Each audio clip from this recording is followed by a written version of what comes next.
Welcome judiciary aspirant इन Saint Peters law academy. आज आप लोगों के लिए इंडियन कॉन्ट्रैक्ट एक्ट के एक महत्वपूर्ण प्रोविजन को लेकर प्रेजेंट हुआ हूं, जो अक्सर आपके जुडिशरी के एग्जाम में पूछा जाता है, मेंस में पूछा जाता है और प्रारंभिक परीक्षा से भी इससे क्वेश्चन बनते हैं कि प्रिविटी ऑफ कॉन्ट्रैक्ट क्या है। क्या प्रिविटी ऑफ कॉन्ट्रैक्ट के संबंध में हमारे संविदा अधिनियम में प्रावधान किया गया है और प्रिविटी ऑफ कंसिडरेशन क्या है, क्या दोनों एक हैं कि अलग अलग हैं, और प्रिविटी ऑफ कंसिडरेशन के संबंध में क्या भारत में कोई प्रोविजन है। तो हम इसी विषय पर आज आपसे बात करेंगे कि प्रिविटी ऑफ कॉन्ट्रैक्ट क्या है और प्रिविटी ऑफ कंसिडरेशन क्या है। बहुत ही इंपॉर्टेंट टॉपिक है प्रिविटी ऑफ कॉन्ट्रैक्ट और प्रिविटी ऑफ कंसिडरेशन। कंसिडरेशन इसे संविदा संसर्ग का नियम कहते हैं। संविदा संसर्ग का सिद्धांत, doctrine of privity of contract, और इसे प्रतिफल के संसर्ग का नियम। इसका अर्थ होता है, प्रिविटी ऑफ कॉन्ट्रैक्ट का अर्थ होता है संविदा से अपरिचित व्यक्ति, संविदा से अपरिचित व्यक्ति संविदा को प्रवर्तित नहीं करा सकता।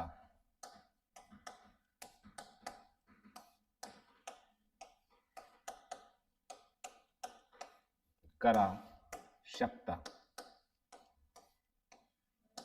संविदा से अपरिचित व्यक्ति संविदा को प्रवर्तित नहीं करा सकता, यानी जो संविदा का पक्षकार नहीं है वह संविदा से अपरिचित माना जाएगा और वह संविदा को प्रवर्तित नहीं करा सकता, यानी संविदा को इन्फोर्समेंट नहीं करा सकता, उसको इन्फोर्सेबल नहीं करा सकता। दूसरी चीज कि यह कह रहा है कि प्रतिफल से अपरिचित व्यक्ति, इसका अर्थ होगा प्रतिफल से अपरिचित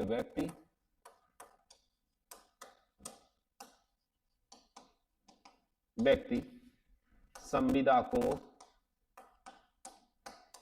प्रवर्तन नहीं करा सकता या प्रवर्तित नहीं करा सकता, नहीं करा सकता। संविदा से अपरिचित व्यक्ति संविदा को प्रवर्तित नहीं करा सकता। अब हम एक एक करके देखेंगे कि क्या भारत में यह नियम लागू है कि संविदा से अपरिचित व्यक्ति संविदा को प्रवर्तित नहीं करा सकता, और क्या इस नियम का कोई अपवाद है, इंग्लैंड में क्या स्थिति है और भारत में क्या स्थिति है। उसी तरीके से प्रिविटी ऑफ कंसिडरेशन का भारत के लॉ में क्या है और इंग्लिश लॉ में क्या है।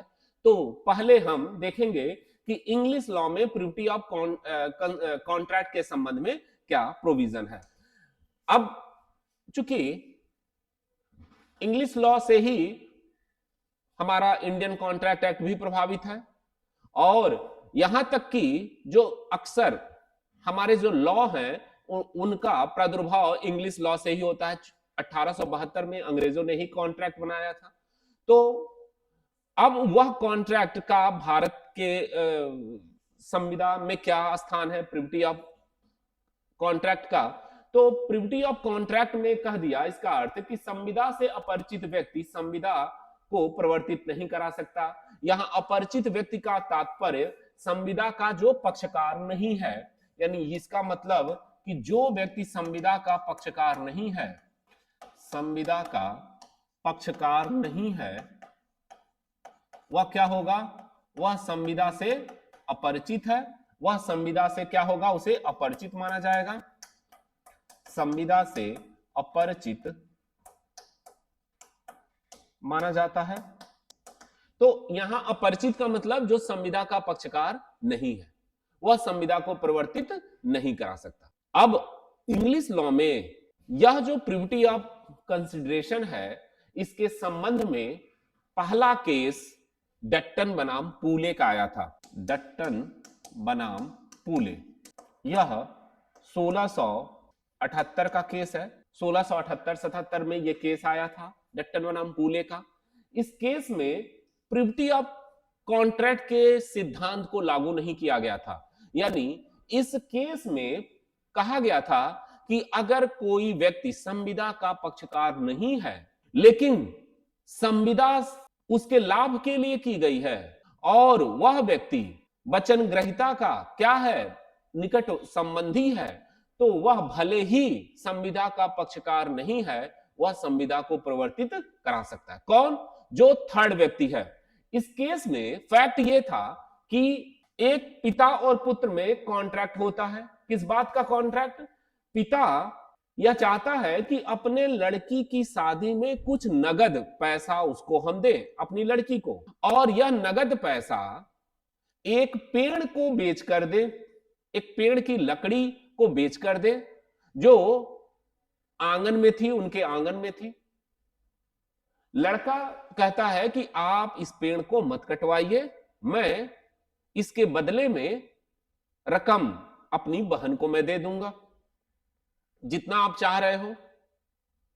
अब शादी हो गई, लेकिन भाई उस रकम को जो इसके फादर और इसके ब्रदर में हुआ था कॉन्ट्रैक्ट, वह रकम उसकी बहन को देना चाहिए था। क्योंकि पेड़ भी नहीं कटवाने दिया और रकम भी नहीं दे रहा है, तो बहन और उसका पति दोनों ने अपने इस रकम की मांग की।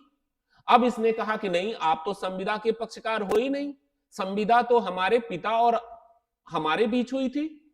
तो अब बहन जो है इसको लेकर कोर्ट में गई और न्यायालय ने कहा कि अगर हम देखें कि जो संविदा हुई थी वह लड़की के लाभ के लिए हुई थी, बहन के लाभ के लिए हुई थी, और यदि हम उसको इस लाभ से वंचित कर दें तो एक तो पेड़ कटने नहीं दिया और वह पैसा भी नहीं दे रहा है, तो एक तरह का क्या होगा, अन्याय होगा।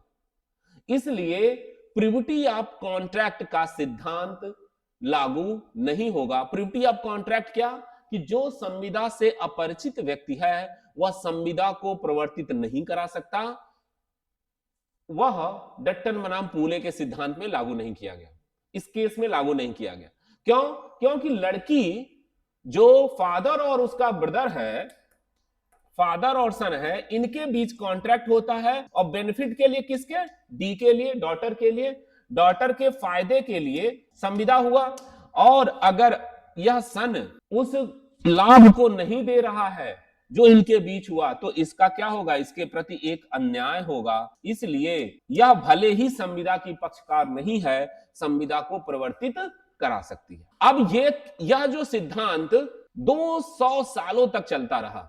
1778 का ये 1678 का यह जजमेंट है, और ये फिर 2 सालों तक चलता रहा। और उसके बाद एक केस आया कि ये केस कि ट्विंडल बनाम एटकिंसन, ट्विंडल बनाम एटकिंसन, ट्विंडल बनाम एटकिंसन, ट्विंडल बनाम एटकिंसन का जजमेंट आया, केस आया। यह 200 वर्षों के बाद इस केस में डट्टन बनाम पूले के सिद्धांत को ओवररूल कर दिया गया। और इस केस में कहा गया कि अगर कोई व्यक्ति संविदा का पक्षकार नहीं है तो वह संविदा को परिवर्तित नहीं करा सकता। अब इस केस में फैक्ट क्या था कि एक व्यक्ति जो एक फादर है जो लड़के का फादर है और एक फादर जो लड़की का फादर है, दोनों के बीच शादी हो रही है। इस लड़के और लड़की के बीच शादी हुई और शादी के समय इनके फादर ने आपस में कॉन्ट्रैक्ट किया कि हम अपने बच्चों को हर मंथ क्या करेंगे कि कुछ पैसा देंगे, कुछ रकम देते रहेंगे अपने बच्चों को। अब ये फादर का डेथ हो गया।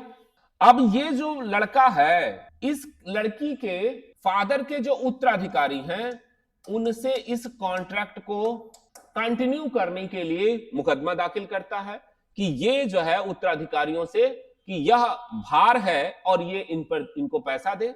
न्यायालय ने कहा कि ये चूंकि संविदा इनके बीच हुई है और ये संविदा के पक्षकार नहीं है, भले ही संविदा इनके लाभ के लिए की गई थी, यह संविदा को परिवर्तन नहीं करा सकते। ट्विंडल बनाम एटकिंसन के केस में कह दिया गया कि प्रिविटी ऑफ कॉन्ट्रैक्ट के नियम लागू होंगे और वही व्यक्ति संविदा को परिवर्तन करा सकता है जो संविदा का पक्षकार है। और ये चलता रहा। फिर एक केस आया डनलप न्यूमेटिक टायर कंपनी बनाम Selfridge and company. Dunlop pneumatic tyre company, Dunlop pneumatic tyre company बनाम Selfridge, Dunlop pneumatic tyre company बनाम Selfridge and company, Selfridge and company, Dunlop pneumatic tyre company बनाम Selfridge and company. इस case में Dunlop pneumatic tyre company बनाम Selfridge and company के case में Tindall बनाम Atkinson के सिद्धांत को अप्लाई किया गया और ये कहा गया कि जो व्यक्ति संविदा का पक्षकार नहीं है वह संविदा को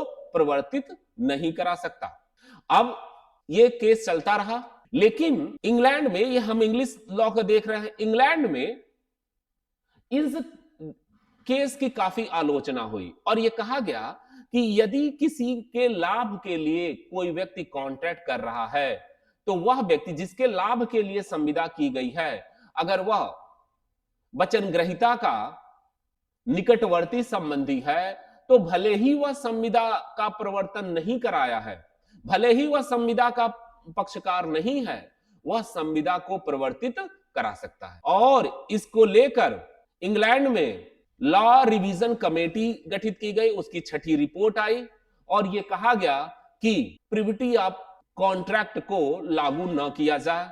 यानी अगर संविदा किसी व्यक्ति के लाभ के लिए किया गया है और वह वचन ग्रहीता का निकटवर्ती है तो वह व्यक्ति संविदा को प्रवर्तित करा सकता है।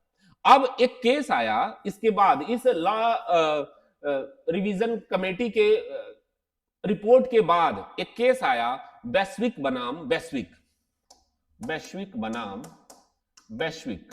यह 1939 का जजमेंट है, वैश्विक बनाम वैश्विक। कि इस केस में फैक्ट यह था कि एक चाचा ने, जिसका नाम पीटर है, वह अपने भतीजे को अपना जो कारोबार था वह दान करता है और चाचा जो है भतीजे को दान किया और इस शर्त पे दान किया कि हर सप्ताह तुम क्या करोगे, हर सप्ताह 600 पाउंड हमें क्या करोगे, यानी चाचा और इनकी वाइफ को देते रहोगे, इसकी पत्नी को देते रहोगे। अब इसकी मौत हो गई, अब ये पत्नी को देना बंद कर दिया। प्रश्न यह था कि क्या पत्नी इस भतीजे से वह पैसा मांग सकती है जो कॉन्ट्रैक्ट इसके हस्बैंड और इसके भतीजे में हुआ था। तो न्यायालय ने कहा कि यह पत्नी तो पक्षकार नहीं थी ना कॉन्ट्रैक्ट की, लेकिन अगर हम इसको पैसा नहीं देंगे तो इसके साथ अन्याय हो जाएगा, क्योंकि भले ही यह संविदा की पक्षकार नहीं है लेकिन संविदा इसके लाभ के लिए की गई थी। इसलिए प्रिविटी ऑफ कॉन्ट्रैक्ट, अगर कोई भी व्यक्ति जो संविदा का पक्षकार नहीं है और संविदा उसके लाभ के लिए की गई है तो वह व्यक्ति संविदा को प्रवर्तित करा सकता है। ये वैश्विक बनाम वैश्विक के केस में किया गया। अब इसमें न्यायालय ने स्पष्ट कर दिया कि अब प्रिविटी ऑफ, सामान्यतः प्रिविटी ऑफ कॉन्ट्रैक्ट जो संविदा का पक्षकार नहीं है वह संविदा को परिवर्तित नहीं करा सकता, लेकिन अगर कुछ संविदाएं जो किसी व्यक्ति के लाभ के लिए की गई हैं तो वह संविदा को परिवर्तित करा सकता है, ये थर्ड पार्टी परिवर्तित करा सकता है। अब भारत में क्या स्थिति है इसकी प्रिविटी ऑफ कॉन्ट्रैक्ट की? ये तो हो गया इंग्लैंड की स्थिति। भारत में, भारतीय विधि में प्रिविटी ऑफ कॉन्ट्रैक्ट के संबंध में कोई प्रोविजन नहीं है कि हम उससे कहें कि भारत में प्रिविटी ऑफ कॉन्ट्रैक्ट के संबंध में क्या है, लेकिन भारत में भी यह नियम है न्यायालय के निर्णयों के माध्यम से कि जो व्यक्ति संविदा का पक्षकार नहीं है वह संविदा को प्रवर्तित नहीं करा सकता। यहां भी है, लेकिन जैसे वैश्विक बनाम वैश्विक के केस में कह दिया गया कि अगर संविदा उसके लाभ के लिए की गई है और वह वचन ग्रहीता का निकटवर्ती है तो फिर वह संविदा को प्रवर्तित करा सकता है। भारत में भी यही नियम अप्लाई किया गया न्यायालय के निर्णयों के द्वारा। न्यायालय ने इसको बताया कि अगर कोई व्यक्ति संविदा का पक्षकार नहीं है तो वह संविदा को प्रवर्तित नहीं करा सकता। लेकिन इसके कुछ अपवाद बताए गए, जैसे इसमें कहा राम अवतार का केस आया, जमुना दास बनाम राम अवतार का, जमुना दास बनाम राम अवतार। इस जमुना दास बनाम राम अवतार के केस में प्रिविटी ऑफ कॉन्ट्रैक्ट को लागू किया गया और कहा गया कि जो संविदा का पक्षकार नहीं है वह संविदा को प्रवर्तित नहीं करा सकता। लेकिन इसके कुछ अपवाद हैं, अपवाद बताए गए। भारत में इसके अपवाद है। क्या अपवाद है? तो कहा कि न्यास के संबंध में अगर ट्रस्ट किया गया है तो ट्रस्ट किया गया है अगर किसी के लाभ के लिए, जैसे इंग्लैंड में जो ट्रस्ट किया गया है अगर वह ट्रस्ट के हितग्राही के लाभ के लिए किया गया है तो हितग्राही भले ही, बेनिफिशियरी भले ही संविदा का पक्षकार नहीं है तो वह संविदा को लागू करा सकता है। इस पर केस आया रामनाथ उमा सिंह बख्श बनाम रामनाथ उमा सिंह बख्श बनाम जंग बहादुर। रामनाथ उमा सिंह बख्श बनाम जंग बहादुर। रामनाथ उमा सिंह बख्श बनाम जंग बहादुर। इस केस में एक पिता ने अपनी प्रॉपर्टी को अपने धर्मज पुत्र को क्या किया? दान कर दिया, धर्मज पुत्र को। लेकिन इसने संविदा किया कि आप यानी धर्मज पुत्र हमारे अधर्मज पुत्र को क्या करोगे कि हमारे अधर्मज पुत्र को कुछ धन दोगे और एक गाय दोगे। कुछ धन का मतलब कि 500, कहा कि 500 रुपए आप दोगे और एक गाय दोगे। अब ये अधर्मज पुत्र, चूंकि संविदा तो इनमें और इनमें बीच हुई है, लेकिन एक न्यायालय ने कहा कि यह एक तरीके से ट्रस्ट क्रिएट हो गया और अधर्मज पुत्र क्या है? बेनिफिशियरी है, तो यह भले ही संविदा के पक्षकार नहीं है तो संविदा को परिवर्तन करा सकते। यानी न्यास के संबंध में संविदा का क्या हो सकता है? परिवर्तन हो सकता है अगर न्यास हुआ है, न्यास क्रिएट हुआ। और न्यास जानते हो कि एक न्यासकर्ता और एक न्यासी होगा और एक बेनिफिशियरी होगा जो बेनिफिशियरी के लाभ के लिए होगा, तो वह ऐसा कर सकता है। दूसरा कह रहा है कि भार, चार्ज, अगर किसी के ऊपर कोई चार्ज आरोपित किया गया है, भार, तो वह व्यक्ति क्या हो सकता है? इसको परिवर्तन करा सकता है। भार के तौर पे अगर चार्ज आरोपित किया गया है तो वह जिसके पक्ष में भार है, जिस प्रॉपर्टी से, वह उसको लागू करा सकता है। जैसे ख्वाजा मोहम्मद खां बनाम हुसैनी बीबी, ख्वाजा मोहम्मद खां बनाम हुसैनी बीबी। इस केस में क्या था कि हुसैनी बीबी के पिता के साथ हुसैनी बीबी का फादर और लड़के के फादर में क्या हुआ? ये जो लड़के के फादर है, इसमें शादी हुई के बीच कॉन्ट्रैक्ट होता है कि हम शादी के बाद क्या करेंगे? लड़की को हर मंथ कुछ पैसा देंगे। बाद में यह पैसा देना बंद कर दिया। अब यह हुसैनी बीवी ने, जो संविदा की पक्षकार नहीं थी, संविदा की पक्षकार तो उसका फादर था, तो हुसैनी बीवी ने इनके ऊपर मुकदमा दाखिल किया कि हमें जो कॉन्ट्रैक्ट हुआ था कि हम प्रॉपर्टी से हम इसको हमेशा क्या करेंगे? हर साल इस प्रॉपर्टी से इसको पैसा देते रहेंगे, तो यह भले ही संविदा की पक्षकार नहीं है, लेकिन कॉन्ट्रैक्ट उस प्रॉपर्टी पर भार के तौर पे इसके पक्ष में है, तो यह उस संविदा को परिवर्तित करा सकती है। तो भार के संबंध में दूसरा यह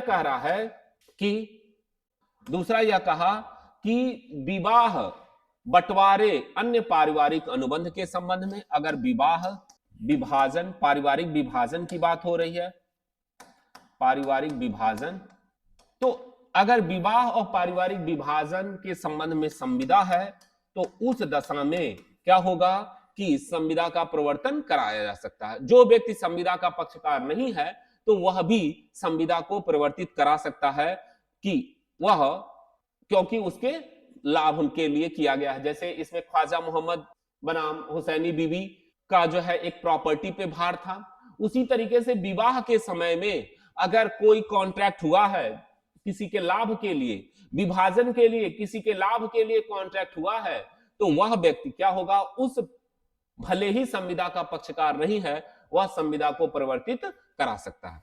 दूसरा यह कह रहा है विबंध, अगर एक्स्टॉपेल के नियम के आधार पे अगर किसी व्यक्ति ने यह कहा है कि वह किसी अन्य व्यक्ति को कोई धन देता रहेगा या कुछ देता रहेगा, तो वह अन्य व्यक्ति भले ही संविदा का पक्षकार नहीं है, वह संविदा को परिवर्तित करा सकता है। तो इस तरीके से अभिस्वीकृति, सेम इसी में अभिस्वीकृति, ये ऐसी दशा है जहां कोई व्यक्ति संविदा का पक्षकार नहीं है लेकिन फिर भी वह संविदा को परिवर्तित करा सकेगा। जैसे अगर न्यास सृजित हो जाए, भार हो जाए, विवाह या पारिवारिक विभाजन के संबंध में संविदा हो जाए, विबंध के तौर पे अगर किसी ने स्वीकार किया है कि हम उसको पैसा देते रहेंगे तो वह व्यक्ति आबद्ध है, भले ही जिसके साथ कॉन्ट्रैक्ट हुआ है वह संविदा का पक्षकार है और जिसके लाभ के लिए हुआ है वह संविदा का पक्षकार नहीं है, तो वह व्यक्ति भी क्या होगा, इस संविदा को परिवर्तित करा सकता। और इसी तरीके से अभिस्वीकृति, अगर अभिस्वीकृत हुई है तो वह व्यक्ति जिसके पक्ष में यह एक्नॉलेजमेंट दिया गया है वह भी संविदा को परिवर्तित करा सकता है। तो भारत में अब क्या स्थिति, भारत में कहा कि सामान्य नियम तो यही है कि जो व्यक्ति संविदा का पक्षकार नहीं है वह संविदा को परिवर्तित नहीं करा सकता। लेकिन जैसे इंग्लैंड में अब वैश्विक बनाम वैश्विक के केस के बाद और भारत में न्यायालय ने कहा विभिन्न न्यायिक निर्णयों के माध्यम से कि अगर न्यास का सृजन हो रहा है तो हितग्राही संविदा का प्रवर्तन करा सकता है, भले ही वह संविदा का पक्षकार नहीं है। चार्ज अगर किसी प्रॉपर्टी पर है तो वह व्यक्ति जो संविदा का पक्षकार नहीं है लेकिन भार उसके पक्ष में किया गया है तो वह क्या हो सकता है, संविदा को परिवर्तित करा सकता है। विवाह और पारिवारिक विभाजन के संबंध में होगा, विबंध के संबंध में अगर है और अभी स्वीकृत के संबंध में है तो वह व्यक्ति संविदा का प्रवर्तन करा सकता। तो क्या हुआ कि अब कुछ अपवादों की दशा में भारत में प्रिविटी ऑफ कॉन्ट्रैक्ट लागू नहीं है। अगर ये अपवाद हैं तो वहां प्रिविटी ऑफ कॉन्ट्रैक्ट के नियम लागू नहीं है। अब हम देखते हैं कि क्या प्रिविटी ऑफ कंसिडरेशन के संबंध में प्रावधान है। प्रिविटी ऑफ कंसिडरेशन का मतलब कि जो व्यक्ति प्रतिफल से अपरिचित है वह व्यक्ति संविदा को परिवर्तन नहीं करा सकता। अब ये तो इंग्लैंड में भी लागू है, अब क्या भारत में भी यह लागू है कि जो व्यक्ति प्रतिफल से अपरिचित है वह संविदा को परिवर्तन नहीं करा सकता। अब अगर हम देखें तो इंग्लैंड में प्रिविटी ऑफ कंसिडरेशन और प्रिविटी ऑफ कॉन्ट्रैक्ट दोनों के नियम लागू होते हैं कुछ अपवादों की दशा में, है ना। लेकिन भारत में प्रिविटी ऑफ कॉन्ट्रैक्ट तो लागू है कुछ अपवादों को छोड़ के, लेकिन प्रिविटी ऑफ कंसिडरेशन लागू नहीं है। क्यों लागू नहीं है? क्योंकि अगर हम इसकी परिभाषा धारा 2D को ही देखें तो 2D में ही लिखा गया है क्या, प्रतिफल कि वचनदाता की वांछा पर वचन ग्रहीता द्वारा या किसी अन्य व्यक्ति के द्वारा कुछ दिया जाता है या कुछ किया जाता है, कुछ देने का या कुछ करने का वचन देता है तो वह कार्य वचन प्रवृत्ति क्या होगा, उस वचन के लिए प्रतिफल होगा। तो 2D की परिभाषा में ही कहा गया कि वचन ग्रहीता द्वारा या किसी अन्य व्यक्ति के द्वारा अब ये यानी जो प्रतिफल है वो वचन ग्रहीता भी दे सकता है या वचन ग्रहीता के बिहाफ पर किसी अन्य व्यक्ति के द्वारा भी दिया जा सकता है। तो जब किसी अन्य व्यक्ति के द्वारा दिया गया है तो फिर वचन ग्रहीता भी क्या हो सकता है, उस संविदा को परिवर्तित करा सकता है। अगर वह संविदा का पक्षकार है लेकिन प्रतिफल से अपरिचित है, संविदा का पक्षकार है लेकिन प्रतिफल से अपरिचित है, तो वह व्यक्ति क्या होगा, संविदा को परिवर्तित करा सकता है। तो भारत में प्रिविटी ऑफ कंसिडरेशन का नियम लागू नहीं है क्योंकि इसकी 2D की ही परिभाषा में कह रहा है कि वचन ग्रहीता और कोई अन्य व्यक्ति प्रतिफल दे रहा है। तो भारत में पहली बार इस पर केस आया, चनैया वर्सेस रमैया का केस आया।